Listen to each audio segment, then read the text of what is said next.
talk to Me Michele on the street lights on the corner. City vibes got a story. Feel the beat, don't ignore me.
Okay, I don't know what happened. Maybe I got too emotional and it dropped for a minute. So I'm back. Everybody's back. Vino's still in the building. So excuse me guys for getting emotional. That was probably his ass intervening so I can carry on with the show knowing his ass. So shout out to my bro Fat Man Scoop, man. We gonna miss you and I love you dearly, brother. Your legacy will continue. But on to the note of the evening, now that we are back and popping. I am gonna talk to somebody very interesting. Now, what's so interesting is because I know about Vino. Instagram introduced me to him, and when we met, it wasn't the best circumstance. I ain't gonna lie. He was talking about it heaven for a minute. That's because that's what Vino does. I learned to appreciate the way he handles the fuckery. Okay, I am a fan of the fuckery, but he's also a very intelligent brother. And the more I learned about Vino, the more I was intrigued because he's got, don't just think he's a comedian. You also have to look at him from a marketing standpoint because any situation I've seen social media themed, he's leveraged it to his marketing and his comedy. Okay, so that's the way I'm gonna put it. So everybody enjoy. Please welcome my guest and one of y'all favorite comedians, Mr. Big Vino. Your mic's muted, bro. What up, though? Hey, you can't let my plans fuck up sometimes. Look, Yo, I don't know what the hell was going on. Like I said, I got emotional. The damn shit dropped, and I said, "Okay, let me see if we back on point." So I'm sure that was my brother intervening, so I wouldn't be getting too foolish up in here. So how you doing, Vino? I'm okay. I'm maintaining. You know, I'm moving with the grace and favor of the Lord, and hoping that the mission is understood and the mission is held to. That's Yes, all. yes, it is. Yes, I'm loving the backdrop and the lighting you got going. It's got a very mystique look that you got here going on. Like the Batcave, low key, is where Exactly. I meditate and I get myself right. Before I I even do get want to started, start this. I do want to start this interview first by saying, because I looked at the title and I kind of understood where this might go. yeah, I want to say this first and foremost. Anything y'all hear tonight, the names have been changed to protect the guilty. Okay, just saying that. I'm just putting that out there. and I'm gonna put my disclaimer out here. I am only the host. I ask the questions. This guest will answer as he pleases. I will not be held liable in any form, shape, or fashion. Okay. So look, It's one Vino, of we the rare met times I on won't plead the fifth. plead the fifth on, my brother. We're gonna go get started with that plead the fifth. But right now, you got a lot going on for you. You are doing stand-up. Mm-hmm. You co-host a podcast, Most Valuable Podcast with Victoria Said It. Yeah. You got merch going. You got quite a few things going, but you also got a background going on because it wasn't a situation where you just grew up and I knew I'm gonna do comedy. Coming from Newark, New Jersey, what was that upbringing like? First of all, shout out to the Brick City. That's one of the places where, like, I like to tell people, like, everybody always say, if you could live in New York, you could live in, no, if you could live in Newark, you need to live somewhere else. Like, because this is not a place to really, you want to grow. Like, I love my city, you know what I mean? I'm always going to love my city. I'm always going to go back to home team shit. But it's one of them cities where you could walk 3 blocks in one direction and end up in the wrong neighborhood you ain't even know. You know what I'm saying? I tell people on my specific neighborhood, when I walked out my front door, I had Crips to the left of me, Bloods to the right of me, and the prostitutes worked in between. Damn. So that's what I walked out into every day just to get to school. Like, you see, like one of these gangs is gonna get you, or you need to learn how to pimp these hoes so that you can keep them all together. Mm-hmm. And I kind of learned a little bit of everything. So it's a wild existence. Is when you grow up in Newark, you understand adult situations way sooner than you probably should. Yeah.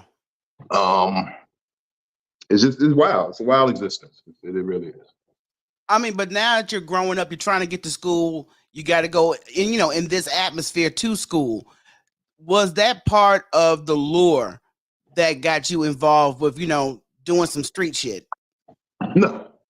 I mean, I did it like it was a family thing. A lot of my family was plugged in and connected and shit. But what really got me into it is my mama. Like, I learned the game from my mom. I learned how to pimp from my mother. My mother was a pimp. My mother was out there. But it was one month the rent was a little short, and she said, "Nigga, I know you out here got a little something going on. I need a little help." Yeah. Like, we out here, like, this is really what's fucking going on right now. My mother, for a while, she had a great job. She was a correction officer, but then that shit got into some shit because she did some shit, and shit went left. Yeah. So she couldn't work there no more. And then now it was the hustle full time. It was by hook or by crook. It was getting jobs where you can. At the end there, she finessed her way into a city job. I always thought she had some shit on the mayor, but who am I to judge? I don't know. But who am I to judge if she had some dirt on the mayor, so she finessed it into a city paycheck? But it's okay. It's okay. That's the game. Me and my mama used to have that line with each other, by hook or by crook. We used to say that, by hook or by crook. If we got the scam scheme for Nagel to get some shit together, we gonna get it done. Yeah. But that's kind of what forced me to like learn it. Like, and then it was like 1 month I'm just helping with the rent. Next month I got the rent, and then now this is the habit, nigga. Where's your piece of the rent? So it's like, you gotta get money, nigga. Yeah. And I didn't see, and you know what? The fucked up shit is people be like, why you ain't just go work at Wendy's? Why you ain't go work at They won't hire me at fast food places. I'm a fat nigga. They will not hire me. I come in and be like, hey, can I work the fries? They like, I could never get a job at a fast food place. Never. At all. It just wasn't gonna happen. I would have probably went and worked a legal job, but they wouldn't hire me. They just looked at me and was like, you want to work here? Kind of bullshit you up too, fat nigga. You just gonna be in the bag eating all day. No. And so I was like, fuck it. And I bought a little 50 clip. Me and like me and a couple of my homeboys, we bought a 50 clip. 50 clip is 50 pieces of crack. We each had 10. We said, let's get it. Let's get it. Let's get it. And we each we marked the corner that we was gonna work. We said, yo, you hear? Yo, we got it, and we sold crack. We sold crack as a team. And we each made about $75 off that first batch of crack. 75 off the back of crack. $75. We stayed out there for 8 hours. It was just a little bit better than a minimum wage job. Right. Exactly. But you know what? If you were just already introduced, I wanted to ask how old you were when you first really got into that hustle. Well, I had done dumb little shit for like my cousins, like, hey, go take this over there. So I always understood what pitching and slinging was about.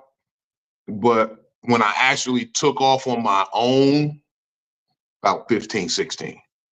That's when I like got my own, like I said, we all got a pack. And after that, I was like, I need to just get my own shit because my corner clucking more than these niggas' corner anyway. So I could probably do something extra.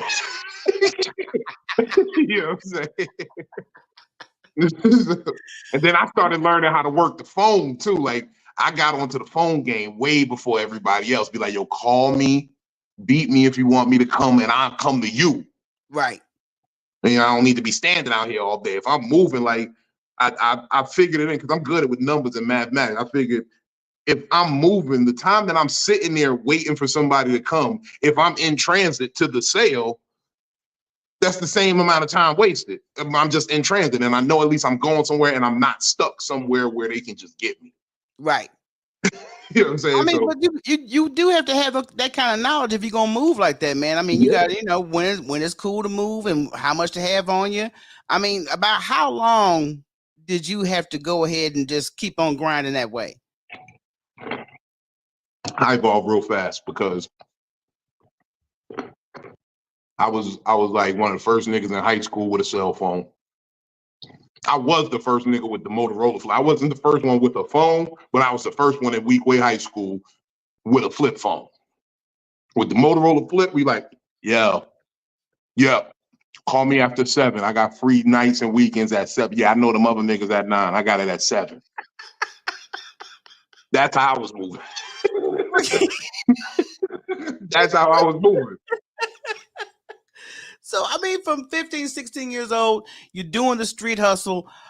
Was there anything that, you was already in the mix?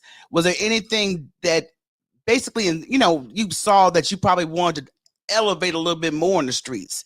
Did you want to come just stay as it is? No, 15, 16, I thought I'd be dead by 18. I thought I'd be dead before 18. I had a lot of niggas dead, dying around me. People would get shot and killed every day. There was a whole gang war going on at that time. Niggas was dying every day in North New Jersey. Like it was to a point like after a certain hour, get off the streets. It ain't even worth it. Parties, it ain't worth going to a party. Like there would be team parties, you know what I mean? We can't even go to the team parties. So I never thought I would make it. Like I had family members that came up to me on my graduation and said, yo, I never thought we'd be here. Damn, so what we going? You going to college or something? So what's happening?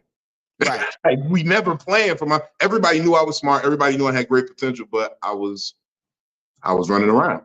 Yeah. So they was like, yo, 18. We'd be lucky if we see this nigga at 18 college. I ain't had no college fun. And the crazy part is I scored like an 1180 on my SATs. I could have got a scholarship, but right. I ended up going to college for a semester and a half, but like I learned that going to college was just it was about who you met in college. Like I learned how to be a better criminal in college because I met mob niggas. No, I did. No, I met some mob niggas right. and I met their kids and then, you know what I mean? So I got introduced to them and like I learned about the bookie life and I learned about collecting for the mob and that shit was way more money than standing on the corner getting some money. Like, yeah, you can sell some dope, but don't make that your whole life. Right. Let's get some other shit going. Let's collect. We go take bets. We go open up a bookie. You only need real talk. You only need about 350,000 to open a bookie. You gotta be able to cover the first week's bets. Okay. You either win or you lose. But most of the time you're gonna win because people are degenerate losers. No, that's just what it is. People are degenerate losers. Even when they win, they're gonna put that money that they won back into losing. Back in there. Yeah. So That's the one thing. Yeah, it's addictive when people get that itch where they got to put some money on the table, and they always have maybe one shot that they get a little something off the top, but they got to put it back on the table. you gotta put it back in there. So now we got to go on to the transformation that you had because you have decisions to make. You went to college for a minute. You met some other folks that elevated the game. So what was it that said, you know what, I need to switch up and I need to get something else going? First of all, let me just say it was a long process coming. I don't want everybody to think I just flipped the switch. Like I didn't do it till I was like 30. The process didn't begin till I was like 30. I hustled from 16 until like I can say officially I stopped at 33 because that's when I moved to Virginia and retired.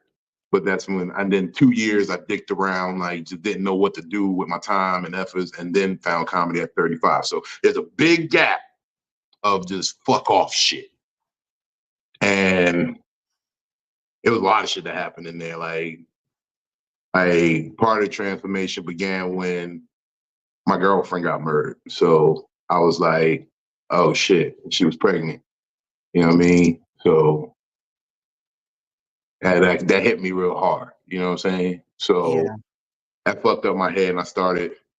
First, it caused a mental break. I had a whole mental break. I really went like Howard Hughes hermit status and didn't leave my house for like 6 months. Like I'm just in the house.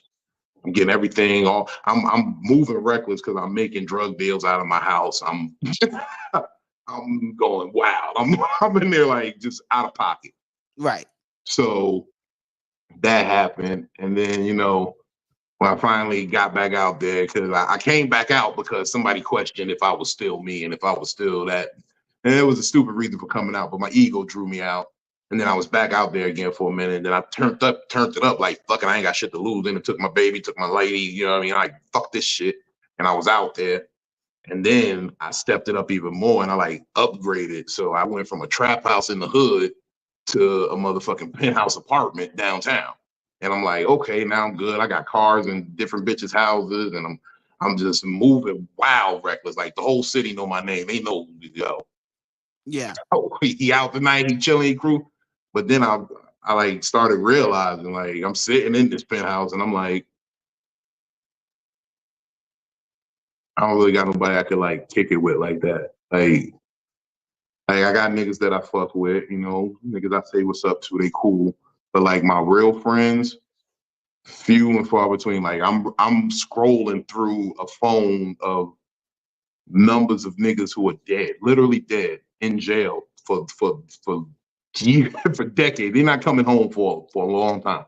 Like they might make it home, but they might really die in jail. And I'm just scrolling through a phone of numbers of niggas who ain't active, and I don't got nobody to chill. I couldn't call a nigga and be like, hey, you want to go catch the game? You got some drinks or something? I got all the money in the world. I don't got a lady that I really love or fuck with. Like I got some hoes and they serve purposes, but I don't got nothing. Oh, you got everything in the world and don't got nothing. And I was like, I'm gonna die like this. Like this is crazy. No, I first want to extend my condolences for your loss. And I also want to ask, is that the reason you may have possibly built up a wall for, if there is a woman out there that has a genuine, authentic interest and it might be a challenge for her? No, actually, it done the opposite. Okay. It actually helped me to drop the wall. because I'm very open with women. I'm very honest and I'm very emotionally intelligent. In that moment, the day she went missing, we had been at the house all day. We've been making love. We was having a good time, smoking a little weed, had a little drink. She went out to go work. And I wanted to tell her at that moment, like, this is what I wanted to say. I wanted to say, fuck work tonight. No matter what I'll give you whatever you make at work. Stay in. We in the night. We want some Chinese food. We chill. We go out and have a drink. Fuck you working at the spot tonight. I should have said that. Mm-hmm. I love that woman. I loved her so much. I never got to tell her I loved her. Those words never passed out my lips. So now when I do be in situations with women and I let them know I care. I really do. I don't want to say I love you because I don't want to scare you, but I do kind of love you. Like, I got love for you. It's real. Yeah. Like, I open up more. I'm faster to open up because of that, because I don't want to miss another opportunity. Like, I should have told her to stay. She'd be alive right now. Because whatever happened that night wouldn't have happened that night. Yeah. You dig what I'm saying? So I don't like that. Like, that's why I'm heavy on telling people how you feel immediately and speaking your mind, and don't be biting your tongue, because you might not get another opportunity to do it. You might never get another opportunity to say what you mean. And then live like that. Say what you mean what you say. Stand on that shit. Stand on business. But yeah, about that shit fucked me up. I be trying not to think about it too much because that was hard for me. Like even when funny shit, even when I thought she didn't like me and she thought she was talking shit about me, the shit she was talking was actually fly. I was like, oh, that's how you feel about me? Fuck you too, bitch. Like, I love you, girl. I should have said it. I should have loved her. I should have loved her more. I really should have. That's all she ever wanted in this world. Somebody to love her. And I dropped the ball a little bit. So I don't want to do that ever again. So I'll be honest with women. Yeah. I really do. Yeah. And like I said, like I said, even though I know it was a loss, but I'm sure she knows, even though you never had a chance to verbalize it to her, I'm sure she knows. But with that challenge of dealing with life, you're in the penthouse by yourself and you got everything. You got, you said right now you're alone. So what was the action between that tragic moment to you moving forward to the stage? That was a process too. I just knew I had to get out of there. I used to have a friend, one of the girls I used to work with. I used to tell her all the time, I said, yo, don't let me die in the city of Newark, please. Please do not let me die in the city of Newark. You got me pouring the cognac up.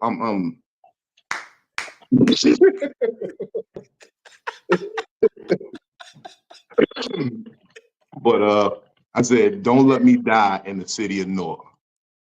And I swore to her I would not die in the city of Newark. And if I kept living there, I was gonna die there. Yeah. You know what I'm saying? So I was like, I gotta get out of here. So like, I don't got a lot of living like actual people who share my blood. At the time, it was my mother, my sister, my mother, my two sisters, and my grandmother. And then I have an uncle, and I got a bunch of cousins that, are his kids. So they were the only ones that were living away from New Jersey. So I called my uncle. I said, y'all got to come down and just get one. I broke it down to him, the whole situation, because he knew about his knucklehead nephews in Newark, but he didn't really understand what it was till one time some shit hit the fan. Like, I ain't gonna talk about it, but some shit hit the fan. Feds kicked in at the house, and niggas are sitting in the house with $250,000. Oh, hell no. Yeah, You know what I'm saying? Niggas is sitting in the house with $250,000, a whole bunch of birds of cocaine, all this dumb shit. And niggas is like, if you had $250,000, why the fuck didn't you call me to help you get that shit right? We can make that shit look good. Right. And I was like, well, that was an oversight. Like that was an oversight. That was definitely an oversight. Niggas just sitting in the house with money and they should not have been.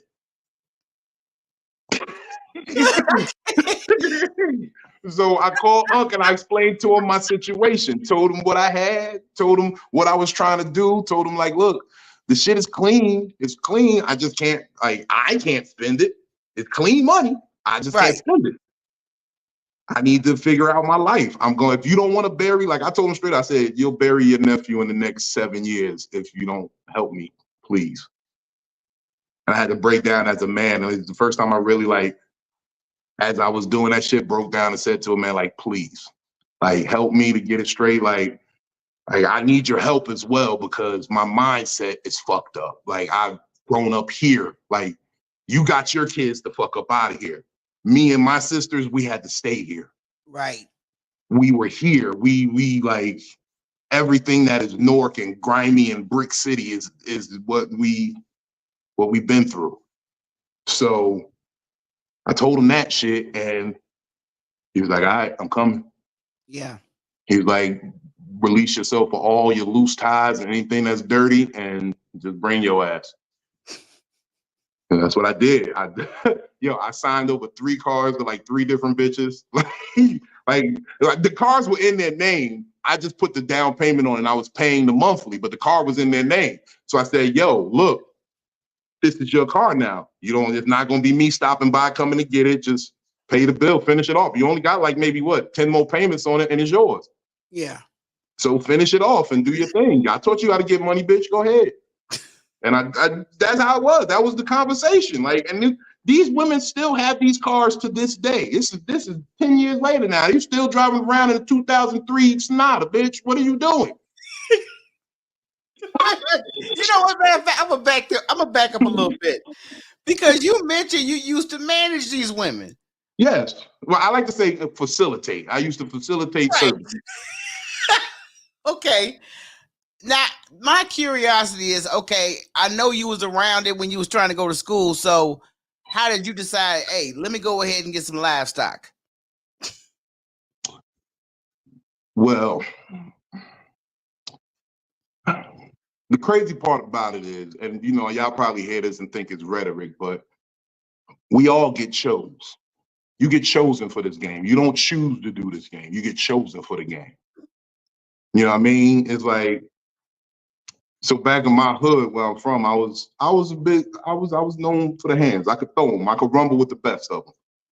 And I gained a reputation for moving around spots. And so when it came to being around the club, I first got put on at the club when I came home from jail and I needed a job for probation.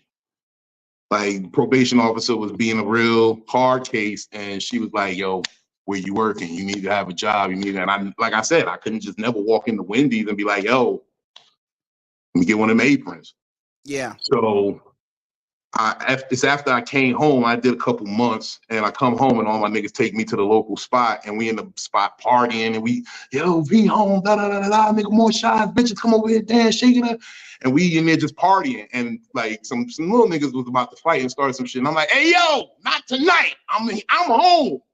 And I just shut it down, like the fight shut down. So the owner of the bar was like, who's this motherfucker that could just shut down a fight with his words? Like, right. Motherfucker, he was like, yo, would you come work security for me? So I was like, nah, I don't. But then the PO kept pressing me. So I was like, all right. And I told him what I need. I said, yo, I'm not going to be here every night. I'll be here on the weekends, but you tell my PO that I'm here 4 to 5 nights a week. You pay me this much money. I don't need her thinking I'm making a lot of money. And like, I got carte blanche at the door. I run the door. Like, my nigga, if I say my niggas get in, my niggas get in. Right. If I say it's $20 tonight at the door, it's $20 tonight at the door.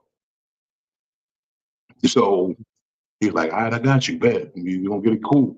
So it actually was a female motherfucker. I don't like to tell her name because her boyfriend was really like the talking dude, but she was the owner. God rest his soul, man. God rest his man. Capitan. El Capitan, that was my guy, man. So fucking, I start working at this club and I knocked out a few niggas in front of the club. It is what it is. So the girls started feeling real extra safe around me. Like they was like, yo, you. And then, it started simple. Like, hey, I'm going to go do this. Can you take me over here? And it was like, you thought I was dumb, but I know you just went and sold some pussy up in that hotel. You told me to just wait here for 25 minutes, bitch. I know what you just did. Give me $50 for waiting out here. Give me extra 50 for waiting out this bitch. So it started like that. That's how it started, real simple. There's a couple of them was like, yo, I choose you. Like my first one, she was like, I choose you. Like when she was kept it real, she was like, I choose you. Now look, this is what's about to happen. I'm about to go jump in this car. If I'm not back in 15 minutes, you know the plate, you come looking for it. I'm gonna tell them to come park over here, but if I'm not there, look like. So I was like, all right. And she went, bust the date, came back, gave me the money. She was like, all right, I'm about to do it again. And so at the end of the night, we sitting there with like 1,700. This bitch was in and out of cars all night. And she was fast too. She was knocking niggas off in like 15 minutes. Like 15 minutes. She was coming back, wet wiping everything, throwing out the window, pop a piece of double mint gum. And that's why I came up with the joke. When I started telling the joke, double mint only work when you chew 2 pieces. That's when double mint gum work. You gotta use another piece, bitch. That dick's still on your breath. You need another piece of gum.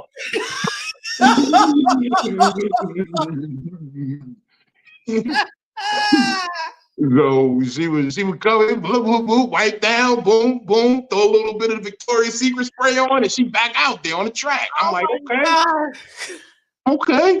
And I'm just counting the money. I'm like, oh shit, this shit, what's up? And you know, I'm naive. This is my first time pimping. So I'm like, I wonder how much of this is mine. This is mine. I wonder. So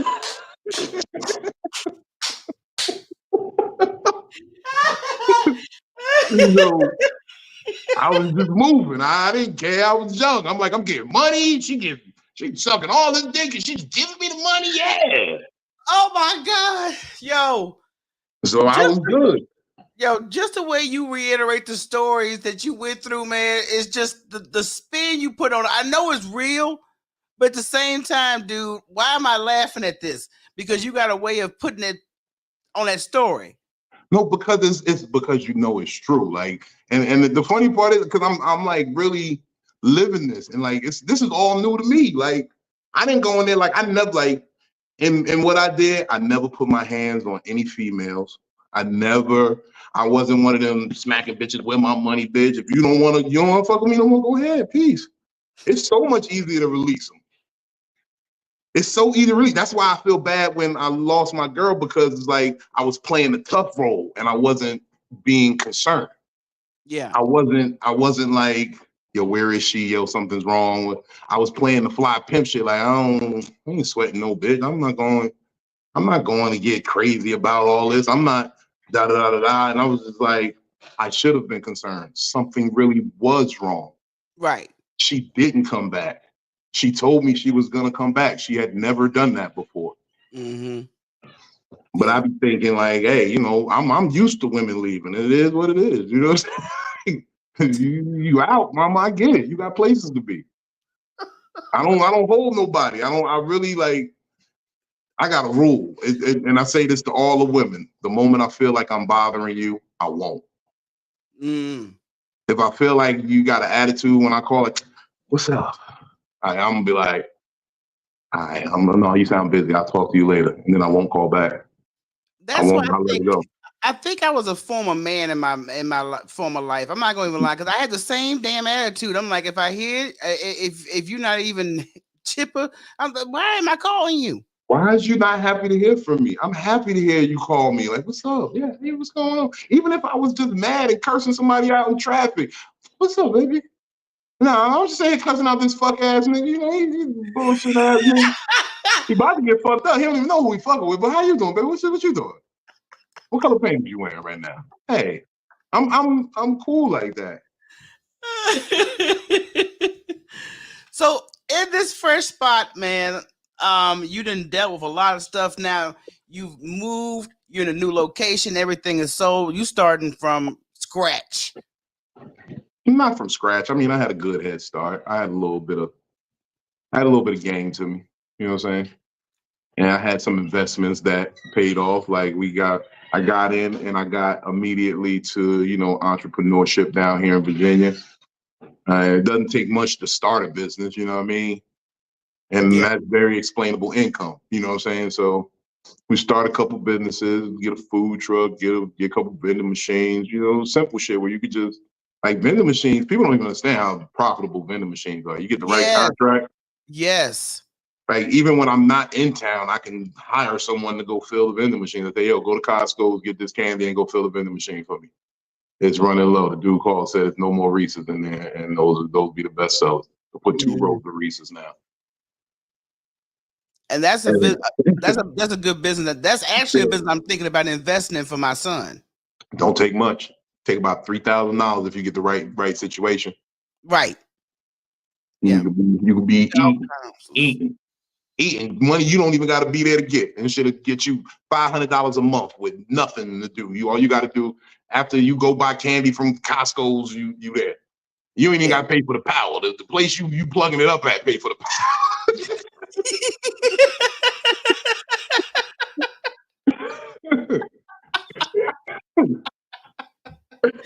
Go easy money. But I've always known you were business savvy because, like I said, I've only known you a short period of time, but I know how you market your shows, and I, hear conversations you have on Instagram Live. And when it does come to a certain aspect of the conversation, as business coming on the table, you definitely have a lot to bring when it comes to any type of blueprint of business. I mean, and I learned this from John Bryant. Like, I knew it, but it's like I heard it actually spoken. Like, as drug dealers or people who do different shit in the street, like you have skills. You just it's the wrong product at times. Right. The marketing, the skills, the business practice is the same. You just have the wrong product. Like cocaine, heroin, that's the wrong product. I'm sorry, but it was a very profitable product. It made a lot of things happen. Yeah. Women and their sexuality might be the wrong product in certain situations, but it works. I knew how to fucking market those girls. I'm like, yo, we don't spend more than 1 month at a place. We bounce around because you become old news. Hoes get old. You can't be hoeing at the same place all the time. You need to be somewhere new. To a new nigga, you a fly hoe. To an old nigga, you this old hoe. Well, come on, we taking it out to Michigan.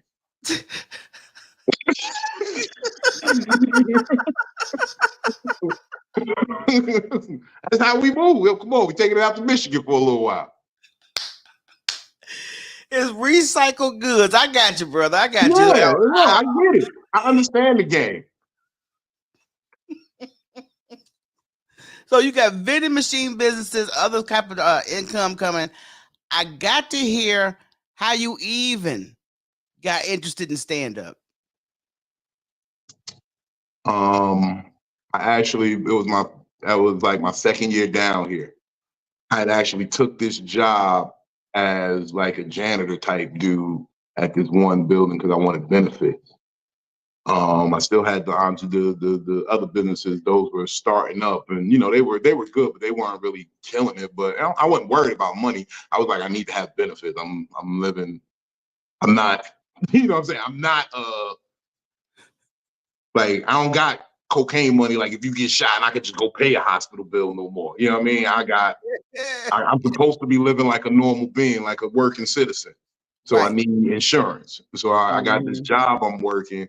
And I'm really like working hard. You know what I mean? Like I understand what a hard day. Like I've had other jobs in my life. Like I don't want to pretend I worked for Comcast Cable before. I worked for Costco. I worked for Servpro. I worked for some big companies. It just wasn't my fit. They don't like niggas who show up late smelling like weed. They don't like it. It's sorry. It's just what it is. I do the job well, but I show up smelling like weed. So they didn't like me. And I'm at this job, this janitor shit, and I'm like, they got me cleaning this 6-story building by myself, meaning I got to clean all the cubicles, dust. I got to vacuum everywhere. I got to clean all the bathrooms. It's 3 bathrooms on each floor. And then I got to clean this executive floor where it has brass fixtures on the door, and they literally want you to polish the brass every night. Pause. I was feeling emasculated, but I was like, I'm humbling myself. I'm learning how to work. I'm learning what a hard day's work is about. I got my benefits is about to kick in a couple of weeks. Right. Now, this job is a big job. It's not like some light shit. But they're like, you got to do it faster. Like, they're like, you can't come in till 6 when the building's closed, like when all the offices are done. But you got to be done by midnight. But you really need to be done by 11:30. You know what I'm saying? But I would just work until I got it done. And some nights I leave there like 12:45. I don't even charge them for the overtime. I just, it took me a little longer to do it. That was on me. You know what I mean? Like, I'm leaving there so tired that my shirt is like, so I got to bring a change of clothes because I'm soaking wet from sweating and cleaning this building. Yep. So I got to change clothes when I leave. Like the shirt is soaking wet. So I'm like, the dude who came there, it was New Year's Eve of 2016, going into 2017. And that man came to me and said, yo, you're not working hard enough, bro. Like, we need you done by 11:30. Like, real talk. Like, everybody else will be done by 11, man. You taking too much time. You're not working hard enough, man. You going slow. And I'm like, bro, my back hurt, nigga. My back ain't never hurt. Like, I'm soaking wet. I'm tired. Like, I'm still wearing the soaking wet shirt. And this nigga's telling me I ain't working hard enough. I quit right there on the spot. I said, yo, I'm good, bro. I quit. I'm good. Yeah. I'm all right. Hey, you man, look, maybe you can find you somebody who work a little harder. I never will let nobody tell me I ain't worked that hard again. So I said, I gotta figure it out. So partied it up New Year's, got drunk, said, yo, I quit my job, I gotta do something different. I was really about to get back into the business. I called up the Poppies, was talking to my homeboy, like, yeah, so I'm about to get a plug. I got to, you over there and I'm over here. So we can get down south cracking again. You know what I mean? Like, and we started talking and we laughing and we was like, remember that time Moo was gonna shoot you? He told you he was gonna fight you, but he really was gonna shoot you, man. And he pulled out the gun. He was like, you gonna shoot me? You just look when I bought the groceries in for your mom and you gonna shoot me? I bought the groceries in for your mom. And then Moo started laughing and put the gun down. He said, man, stop being like that. Man. You making me mad as fuck, son. And it was like, yeah, that shit was funny as hell, son. And it just rung in my head like, they got this little comedy club over in town center, Funny Bone. People said they got a little contest, a little amateur contest. I should go fuck with that, see if I can start doing some comedy or something. I mean? I got a couple dollars, So I went over there to see what it was, found out that they had the contest already. So I had to wait till the next month. I had to wait till February. So went up there February. I practiced all month. I was like, I was sitting there writing all month. I was telling niggas back home in Jersey, like, I'm about to start this comedy shit. The game ain't ready for me, nigga. What I'm about to bring. I had a whole little look that I had. Like, I used to wear glasses on stage and shade and be big, cool nigga, but that wasn't even it. And then I just went up there and I had a great time. Like, the set was all right. I still got it on DVD. The set was all right. It was all right. It was good, but it got too good to me. It wasn't that good where it's like where I'm at today, but it got good to me where they was laughing and they was fucking with me. And I lost track of the time and I missed the light. They give you a light and they say, if you run the light, they're going to cut everything off. They're going to cut the mic off, cut all the lights in the house off, and you're just going to be sitting there looking like a dummy in the dark. And that's what happened. First time I ever touched stage. I was sitting there, I was talking, and they was laughing, and I was telling the last joke, but it just took a little longer than I thought. And then I didn't account for the laughs I was gonna get. I had to stop to let them laugh. Right. And so, motherfucking, they cut the lights off, but I had a great time. I knew that's what I wanted to do forever. I said, yo, this is what I need to be doing. They fucking with me. I had a good time. I didn't get it, but I'm gonna practice. I'm gonna get better. And then 3 years later, I won all the way you got to do that is called the Clash of the Comics. And if you win it 3 times, you get to be a house comedian. So they call you when somebody needs a host for the weekend, and you get the host for the weekend. You get your work at the club.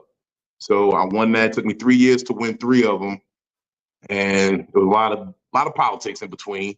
A lot of back behind the scenes shit, private beefs, and I went through a lot of shit in my first couple of years of comedy, but I won those, got the hosted for like another 3 years, and people think like I'm like this meteoric rise to success. Like, no, I really worked hard. Like, I did everything they said I was supposed to do, and then did more, Yeah.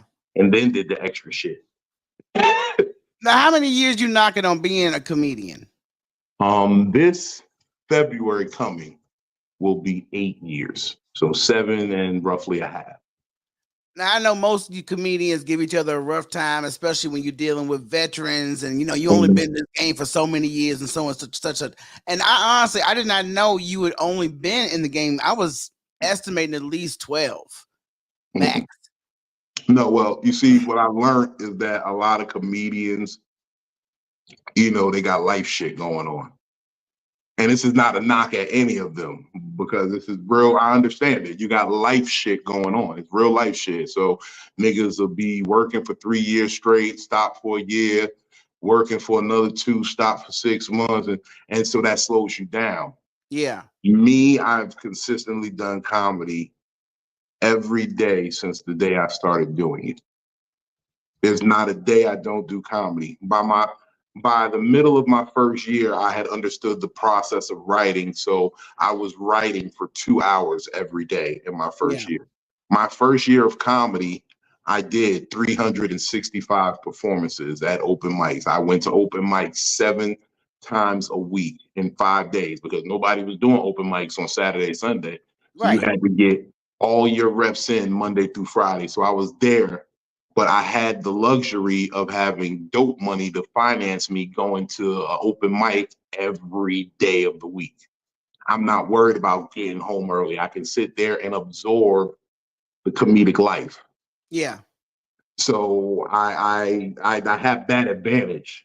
Like, I don't got nobody that loves me. I don't got no children. I don't got no lady. So I'll be comedy my hoe. Problem is, she be fucking with everybody. She don't love none of us. I keep telling y'all that. She don't love none of us.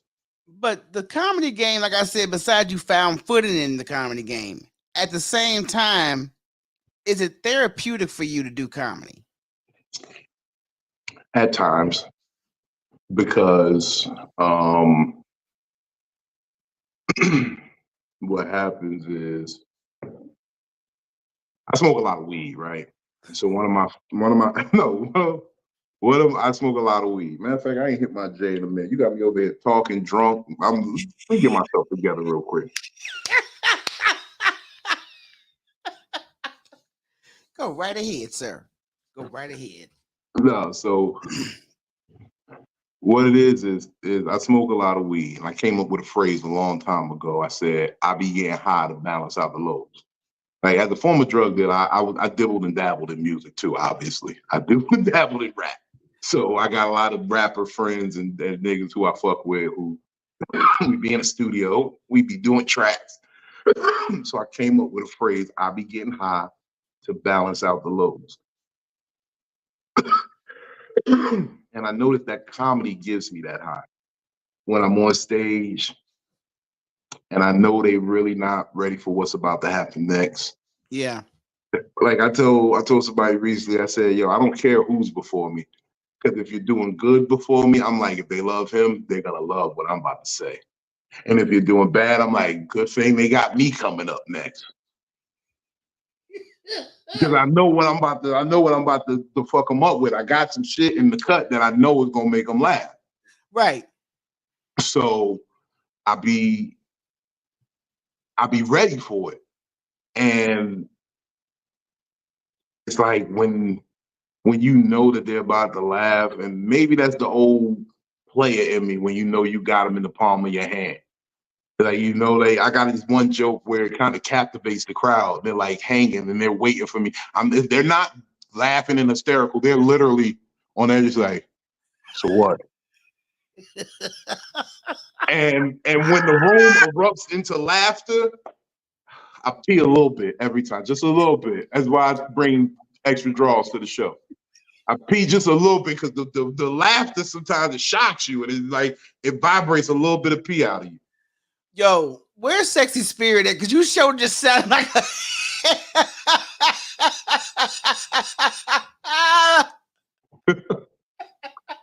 getting tingles in the penis, all right, but getting off on that comedy. So you use it as a sense of therapy as well. What has it helped you with as finding any type of healing or any type of purpose? Well, real talk, it helped me a lot with my relationship with my mother before she died.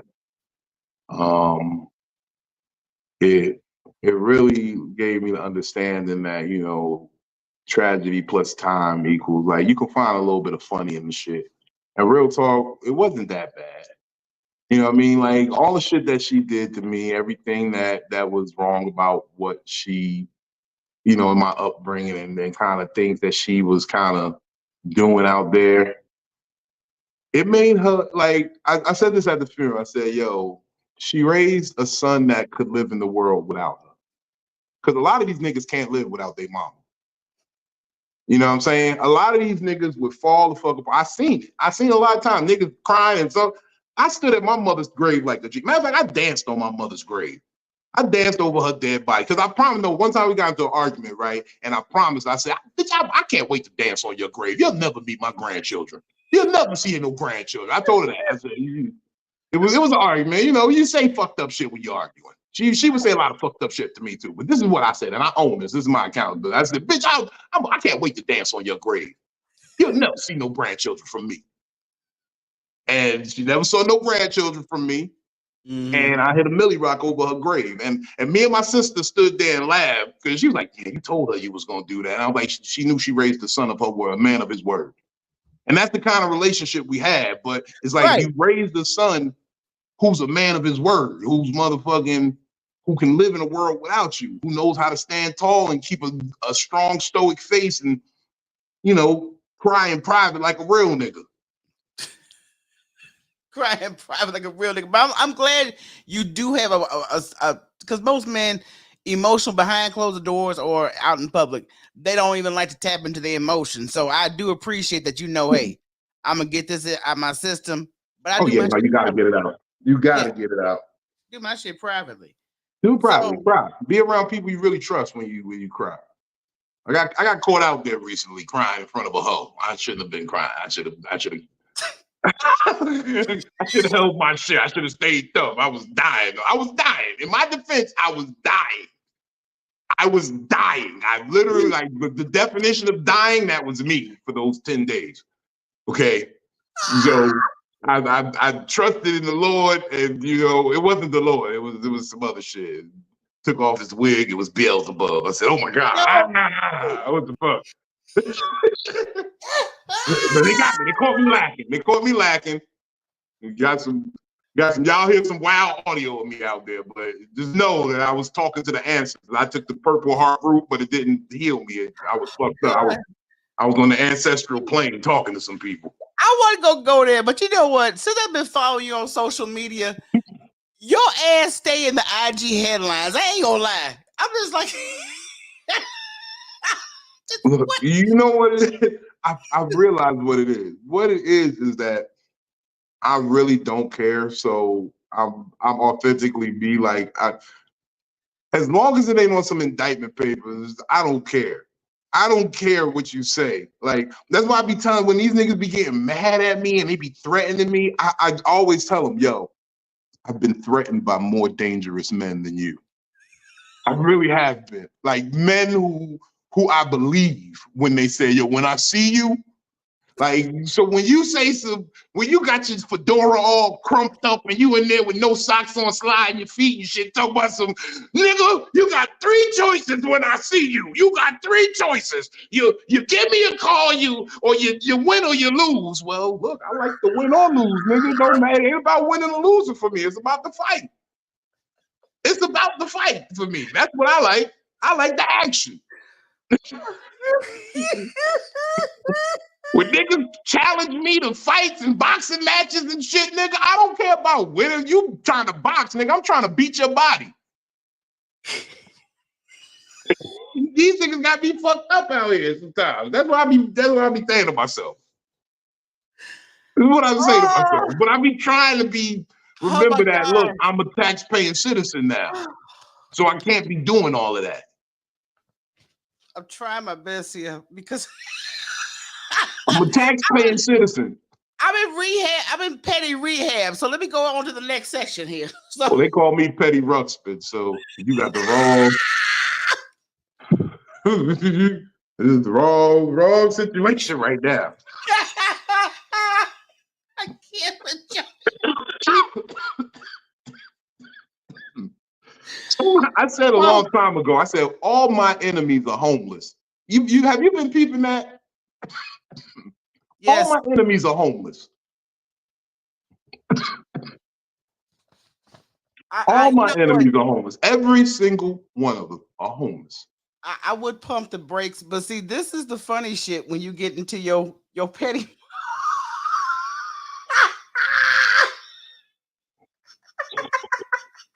I'm not even trying to be petty. This is why I need to put this cognac down. This is why I stopped drinking Hennessy a long time ago. That's But what now they got me back on it. And I'm in a bad mood lately. It should be horrible. Should be horrible. I always get to thinking around this time of year, Labor Day. My father died around Labor Day. So when they be like, it was the 3rd of September, I'd be like, that's when I remember. I'm like, damn, no, he didn't. No, because my daddy didn't die on the 3rd of September, but we were setting up the funeral arrangements around then because he died August 28th. So that always reminds, damn, my daddy did die a couple days ago. Fuck, that's why I was feeling all weird and shit, man. The energies be real, you know what I'm saying? So You know what? when that shit hit today, it's like, it was the 3rd of September. That's why I sipping a little Hennessy for Ron Baker. Shout out to Ronnie Baker, man. You raised the G. I lived more years than you ever did, and I don't know what to do. Sometimes I want to talk to that nigga and be like, yo, what would you have done when the bitch said that?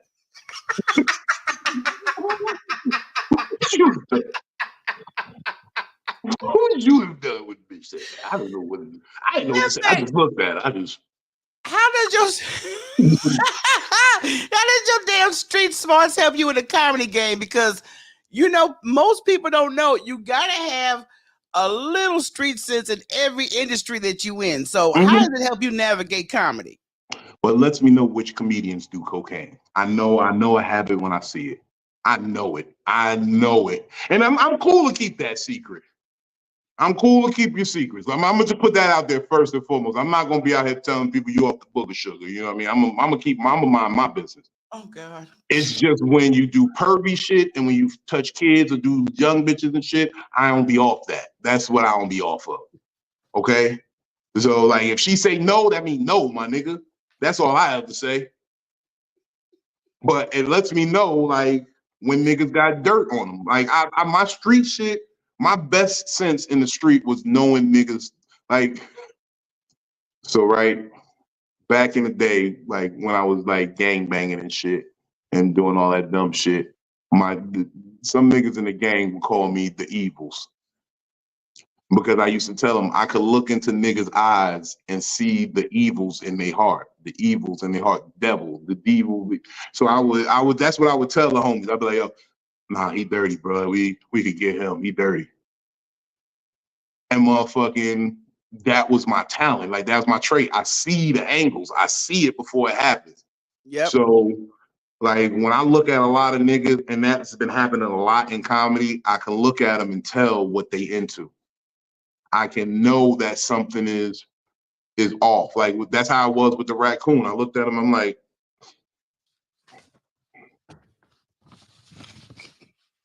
you trying to offer this white girl a handful of Xanax for some pussy. Maurice, this don't feel right to me, bro. I will not be a part of it. That's what I said. So I said, Maurice, this is not right. I will not be a part of it. I will not help you give this white girl a handful of Xanax for some pussy. No, sir, no. I'm not off that. You give her money like a good, honest nigga. Oh my God. You know. But he was broke.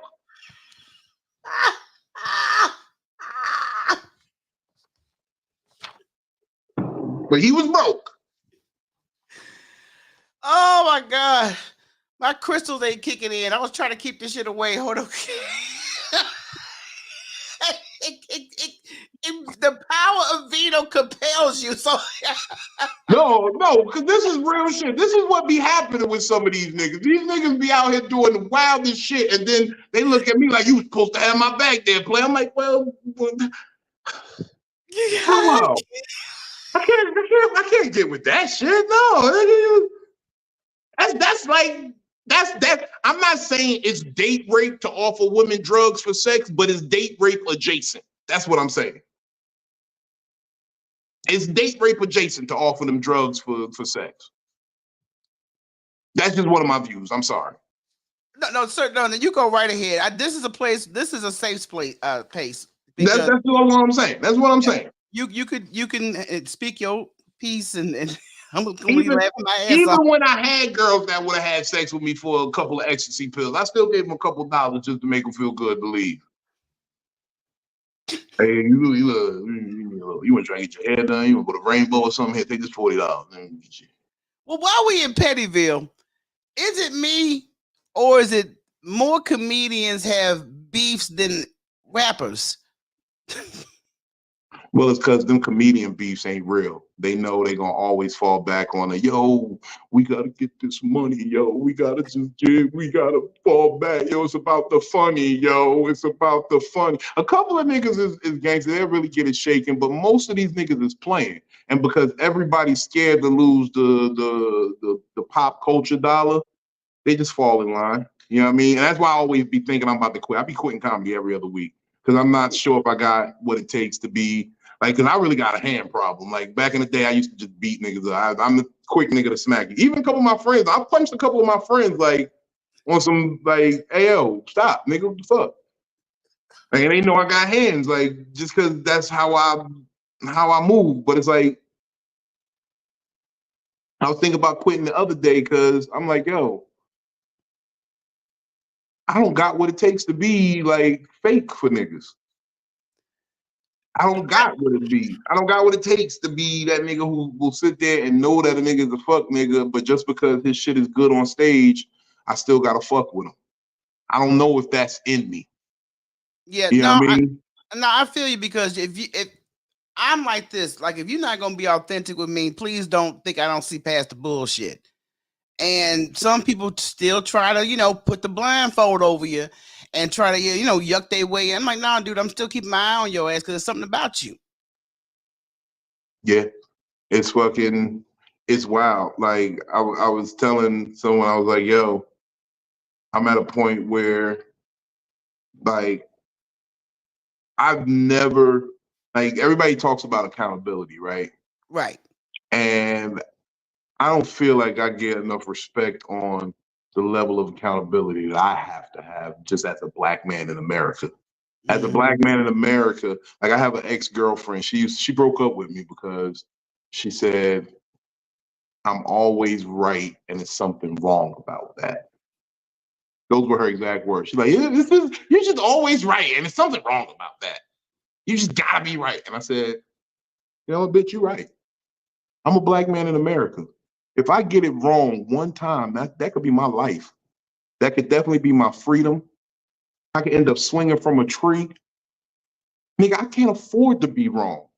I'm Yeah. black in America. I can't afford to be half wrong. I can't be perceived to be wrong. I've been having shit go on to me in these last couple months that if I had ever did them, I am under the jail. Yeah.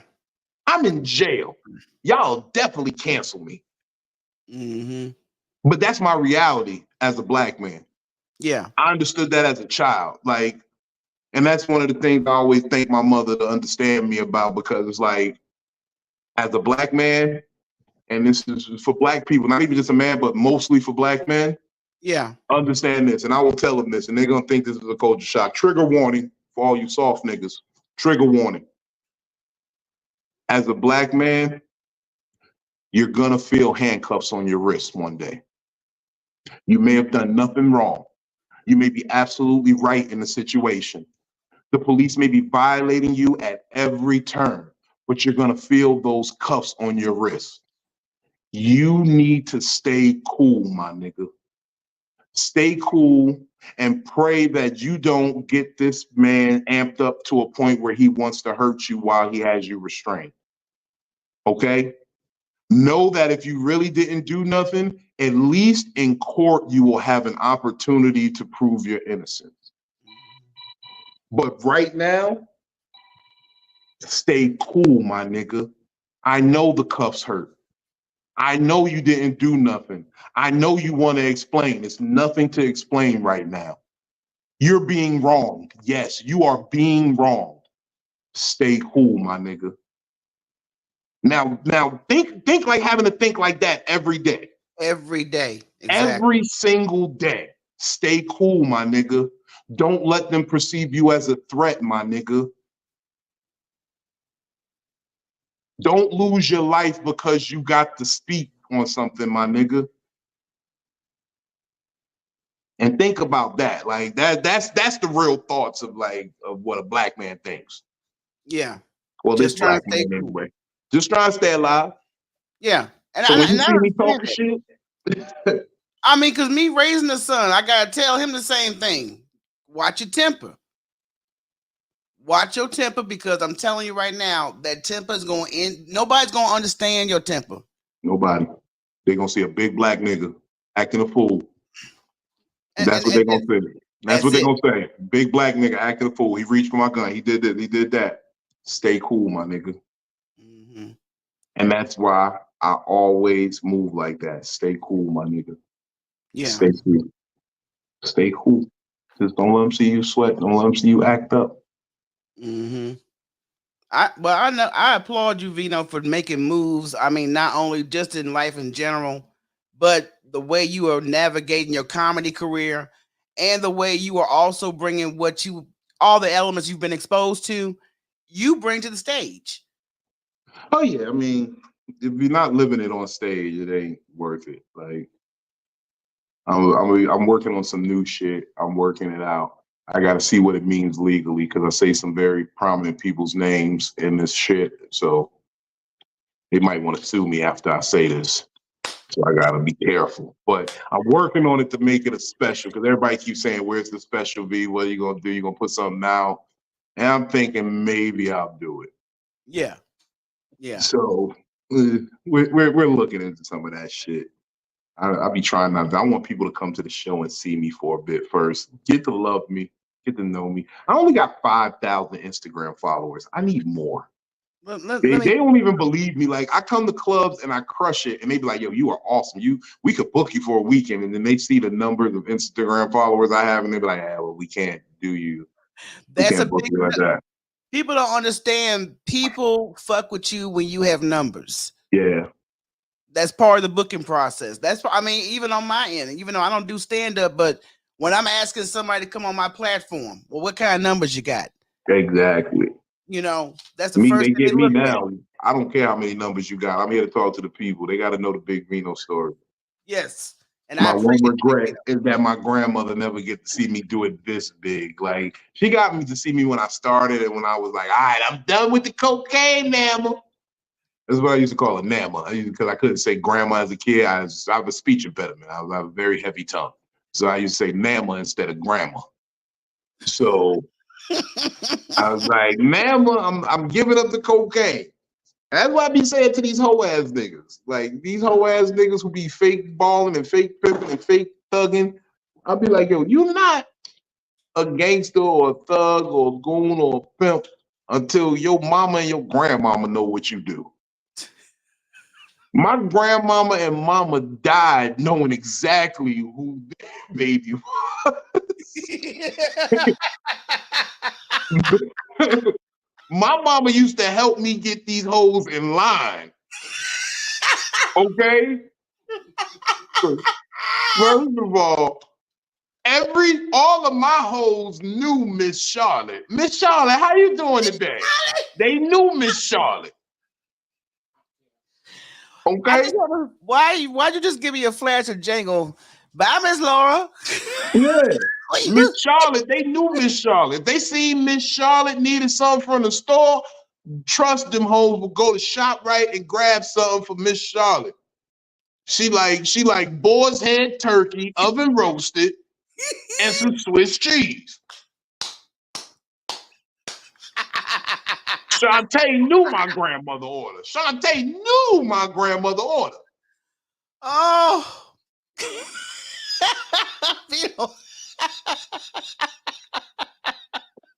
This is all I'm saying. Cause these niggas be trying to, when they be like, that's why I don't even like to be saying like I was a pimp. I say I'm a facilitator. I don't like, I wasn't a pimp. I didn't do all the things that you think pimps do. I don't do that.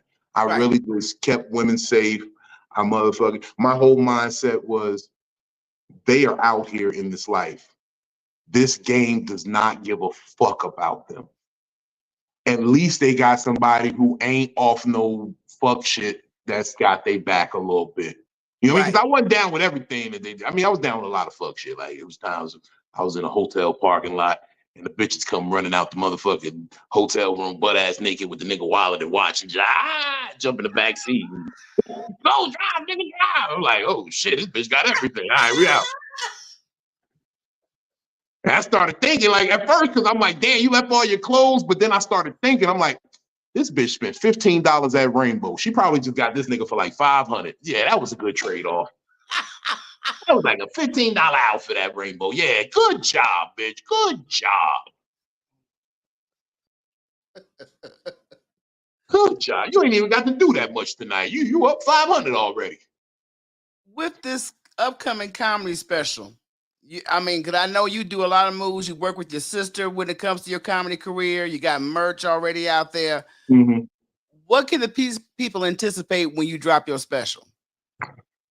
A cease and desist order. I'm probably gonna get a letter from the NFL. I'm probably gonna get a letter from the NFL. Okay. Either I'm gonna get a call from the commissioner, or at least the New York Giants. The New York Giants might try to make amends for me. They might try to make amends, but they might want to sue a nigga, and it might be over. This comedy shit might be done. I've never heard of nobody say, yo, once my special hit, I'm looking for a cease and desist. Yeah, I'm looking for a letter that says we gotta take this down, bro. You can't put that up there. No. No.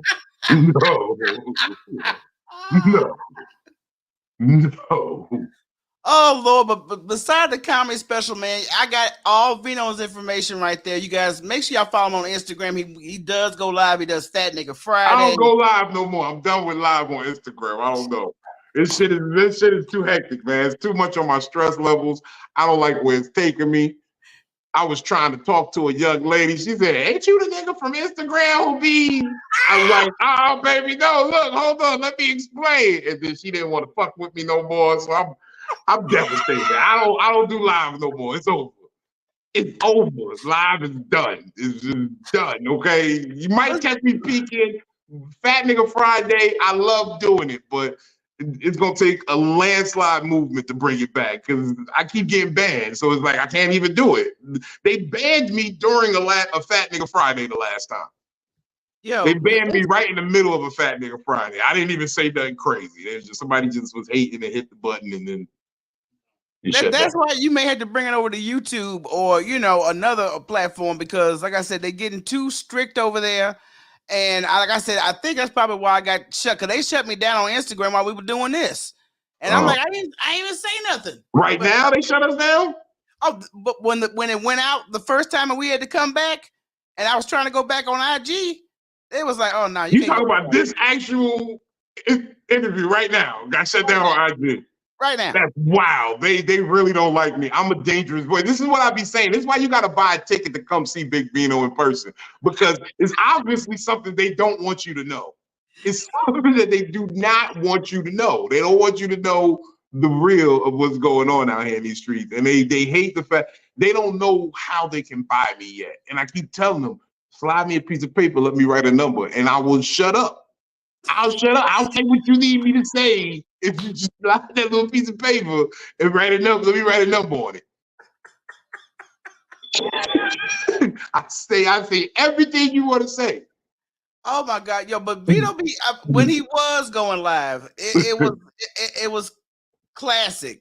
Ain't no telling what kind of conversation would take turn. Who would come on there with something to say, just to cause some drama unnecessarily. But it is what it is. Man, look, those were the fun days, man. When IG was fun, when it was fun, when you could just have some fun. Well, we used to have wild shit happening in the lives for a while.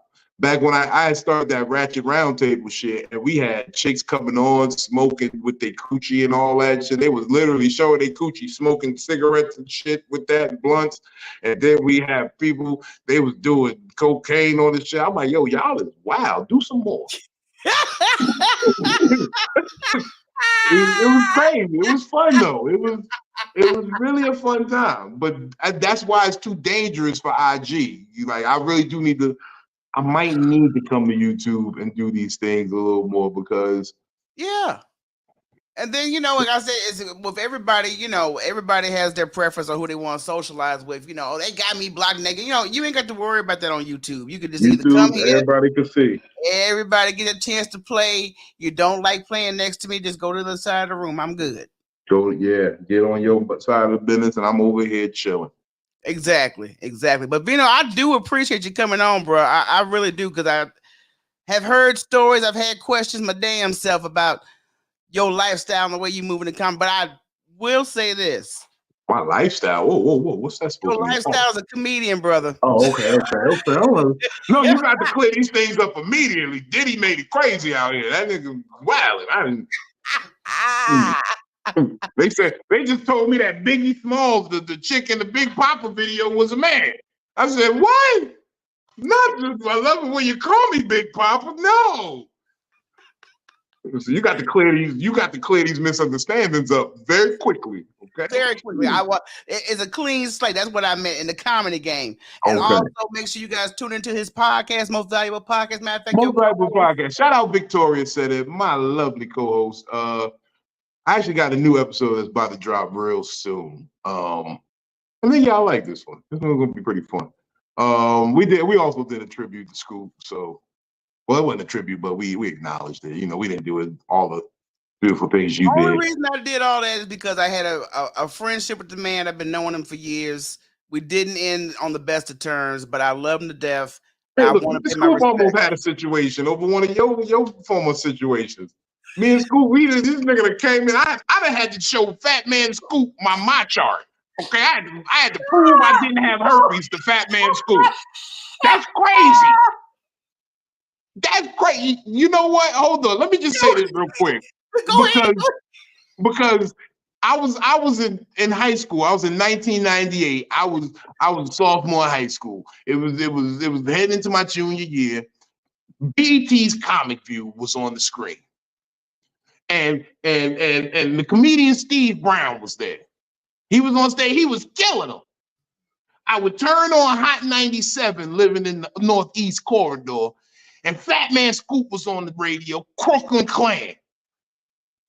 If you would have told me in 1998 that Steve Brown would threaten to punch me in my face, and I would have to prove to Fat Man Scoop I didn't have herpes, I'd say, nigga, you was a lie. What the fuck kind of weed you smoking? We need that on the block. If you would have told me that, I would have said, nigga, you smoking that. Yo, we need to put this weed down. It's too much. Drugs ain't good for you. I'm going to tell you something about Scoop. If anything crossed his table, he was going to get to the bottom of it. That was just his forte. So him asking for your my chart does not surprise me in the slightest at all. I was sitting there like, I really got to show Fat Man Scoop my chart. I really got to type in my password. I'm sitting there trying to remember my password. I'm like, okay, yeah. Boom, look, it's right here, Scoop. You see that? All the STDs, no. And you see that? And the fucked up shit was I was really funny about it because I was like, you see that? That's the real key. Look at my A1C, nigga. Look at my A1C. That's what you need to highlight. Tell them my A1C is at 6.5, nigga. Who else could go down in history saying I showed Fat Man Scoop my chart? Dude, write that shit down, make a t-shirt. Okay, so do that shit right now. My A1C was 6.5. I'm doing real good, y'all. Thank you. But you know what? Because I had heard about it. I can't attend every damn live. But when I heard he asked for the status of your My Chart, I was fucking done. I said, Yeah. Well, because the chick who had told him the bullshit had given me some fellatio and then kissed him on the cheek. So, you know, I feel him. I would want to know too. oh my God, hold up. I would want to know too, but I just never thought back in high school this would be the case. Like, damn, I got to fight Steve Brown and I got to show Fat Man Scoop my medical history. Okay. This is Comedy. why I say that Vino stays in the IG headlines for various shit. Okay, from the My Chart to the damn stalkerish behavior, all that shit is in play. This is crazy. This is outrageous. That's why I be thinking I need to just go back to the streets sometimes. At least I knew what it was. There was accountability. If I said some wild shit, I knew I had to see that nigga one day in the streets. These niggas be saying all types of shit and know that nobody gonna see them, and they be. Oh God. Let me stop talking. No, because you know I'm still picturing him asking to see it because I can hear his voice in my damn head, and I know how he would go about it. He's very direct on when he want to get to some shit. Yeah, but it was cool though. Like we made peace because I was like, Crooklyn Clan, what? Crooklyn Clan. I always been a Fat Man Scoop nigga. What are you talking about, Crooklyn Clan? It was my nigga, man. Yo, peace, Scoop. Like I know we had to get it together, but we got it together. You dig what I'm saying? Exactly. No, but that was hilarious, man. But you know, Vino, this ain't gonna be the last time I have your ass on here because I know there's probably a lot more that we could bring on the table, man. But I want people to know where they're gonna find you because I know you're doing a show soon. Well, I always got the Peabody's Comedy Brunch. I think the next one is September 22nd. Actually, it's pretty cool. I got my co-host Victoria said it on it. I got my man KG the Kid. I got my main man, and this is one of my homies, Cameron Keys, like young brother coming straight out of St. Louis. He's down in Atlanta right now, but he's from St. Louis originally, and he is dope, like truly dope. Like he's really a genius comedic mind, I think. Like I like the shit that he does online, and then when I watch him on stage, I'm like, this thing that. So he tours with a lot of people too. Like he was one of my reasons I was like, I got to step it up and be on tour with somebody and get on multiple tours because that's how you keep yourself active when you're working with a couple of people and then you're forced to write different sets. You know what I mean? You're forced to have different jokes, and then now I got more jokes than you niggas. Ha ha. That's the trick. You're not gonna hear some niggas be having a fedora and the same 10 jokes. That's why they don't get repeat callbacks. I've been to some of the same places 3-4 times this summer because they know I got a lot of jokes. I got a lot of them. I could come in on just a bum day and motherfucking turn it up. Matter of fact, the day my daddy died, it was the 3rd of September. No, it was August 28th. It was August 28th. This year, no, this very year. I had a stellar performance in front of a cool audience. And I was like, where did that come from? And it didn't dawn on me till today why it was a good performance. That was the day my daddy died. So I was channeling Ronald Baker. I was channeling Ron Dew, and I was killing him. And I didn't even understand why I was feeling how I was feeling, because I was feeling, emotionally charged. Oh my God. It was the energy, bro. It was the energy. It was the real energy, and that's why Big Vino be out here doing what he do. Y'all please follow my brother Big Vino. Make sure y'all tune into his podcast, Most Valuable Podcast. If he's in your neck of the woods, you guys, the website's right there. All the show dates are up. You guys can go check him out right there directly. And buy some merch. Buy a sweater. I ain't even get to all the real gangster shit, man. Buy one of these sweaters. It says "Long live the God, my LLGM." Buy one of those sweaters. Buy sweaters. People like those sweaters. They be wearing those. I be having people at the show. You can buy a High Hope shirt. You can buy a hat. You can buy a lot of shit. Go to the website, buy some shit. Tap in, buy a ticket to a show. Fuck with me, man. Follow me on IG. Follow me on YouTube. Just follow me, man. I'm trying to get this shit right. If I don't, think about this. If y'all don't follow me on IG, I could be the one following you home for the home invasion. Y'all see, that's how real it could be. His ass. Follow me. Follow me. You don't want me back in the streets. You don't want me to give up on comedy. Hey, we ought to be good because I'm already on the gram, I'm already on TikTok, and I'm on YouTube. So I just subscribe to your ass across the board. So I appreciate that, Vino. So look, Big Vino comedy on everything. Big Vino comedy, brother. Appreciate you. I'm gonna holler at you on the IG streets. Yes, ma'am. Thank you for having me. It's wonderful. Talk to you later. No problem, bro. Man, I did not think the conversation was gonna go like that, man. That was some dope shit. That was some dope shit. I enjoyed that conversation. I learned a lot. I definitely respect Vino for, going through what he went through and bringing his comedy game to the plateau. Awesome, awesome, awesome. So let me let you guys know this before I let you guys go. Don't you know you can listen to me on the go? Season 2 is out there. You guys can get them on all podcast platforms. So let me give you a sneak peek of the new episode that dropped this morning. Check it out.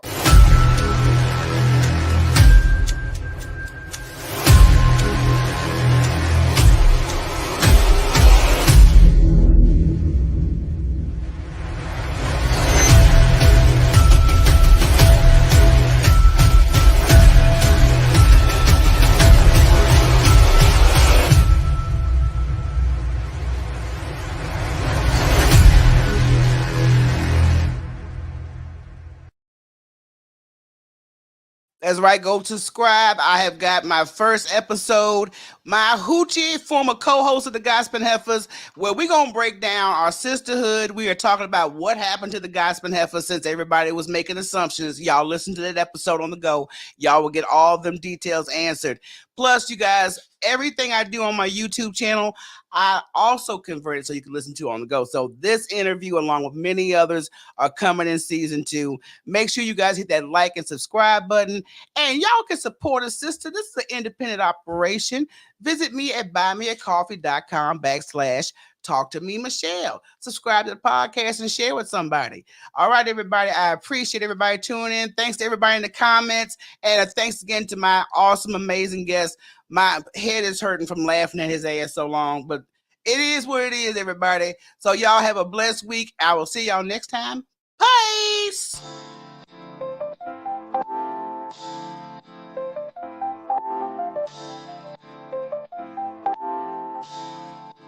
Talk to me, Michele, on the street lights on the corner. City vibes got a story. Feel the beat, don't know. Introducing Mama's Kitchen, now on Amazon. Over 300 recipes and cherished family memories all in one cookbook. Get your copy today and bring the taste of home to your table. Order now on Amazon.